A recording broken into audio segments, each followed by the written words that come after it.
ఏమీ పట్టించుకోకుండా మరి వాళ్ళ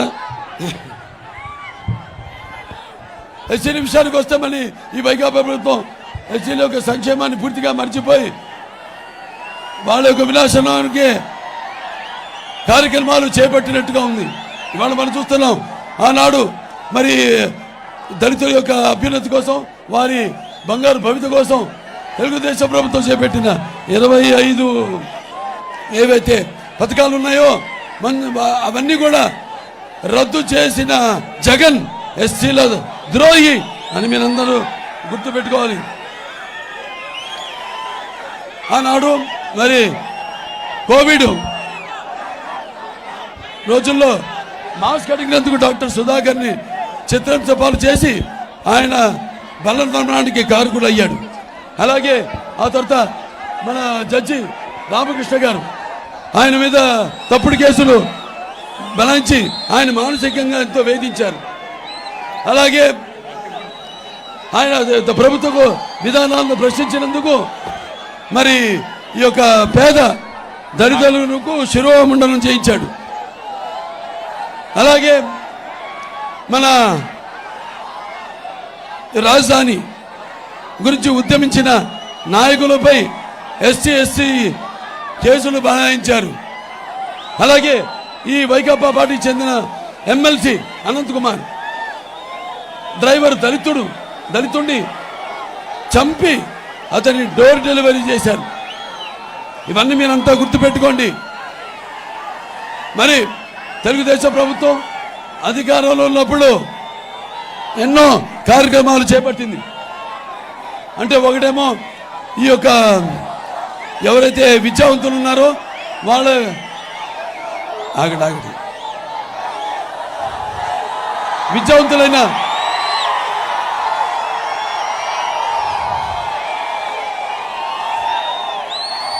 ఆగండి బాబు, కొంచెం చెప్పేది వినండి.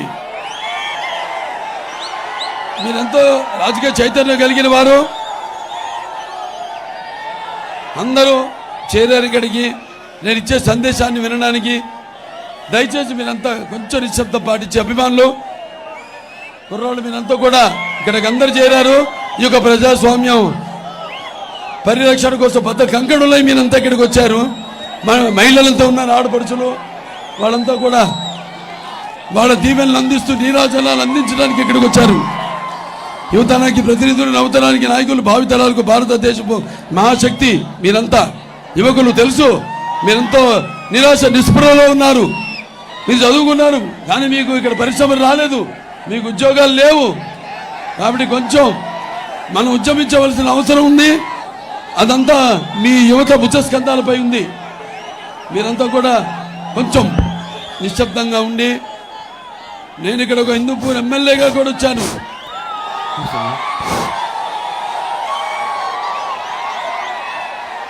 నాకు మీ పట్ల, సమాజం పట్ల ఎంతో బరువు బాధ్యత నా మీద కూడా ఉంది. సో దయచేసి మీరందరూ కూడా కాసేపు సమన్వయం పాటించవలసిందిగా కోరుకుంటున్నాను. అలాగే ఈ యొక్క నిరుద్యోగ యువతకు ఈ యొక్క సబ్సిడీ ఇచ్చి రుణాలు మంజూరు చేసి ఆ రోజు ఇన్నోవా కార్లు ఇచ్చి ఉపాధి కల్పన చేసింది మన తెలుగుదేశం ప్రభుత్వం. అలాగే ఈ యొక్క ఏపీఐఐసి ద్వారా వాళ్ళకన్నీ యువ పరిశ్రమవేత్తలకు 1 కోటి రూపాయల దాకా ఆర్థిక సహాయం అందించడం జరిగింది. అలాగే రాష్ట్ర వ్యాప్తంగా ప్రతి వార్డుల్లో కూడా, ఎస్సీ వార్డుల్లో కూడా సీసీ డ్రైన్లు, అలాగే సీసీ రోడ్లు నిర్మాణం చేపట్టింది. ఇక మనకి రేపు తెలుగుదేశం అధికారంలోకి వచ్చాక ముందు అంబేద్కర్ విదేశీ విద్య అది ఉండేది, ఇప్పుడు లేదు, అది నిర్వీర్యం అయిపోయింది. దాన్ని కొనసాగిస్తామని మీ అందరికీ తెలియజేసుకుంటున్నాను. అలాగే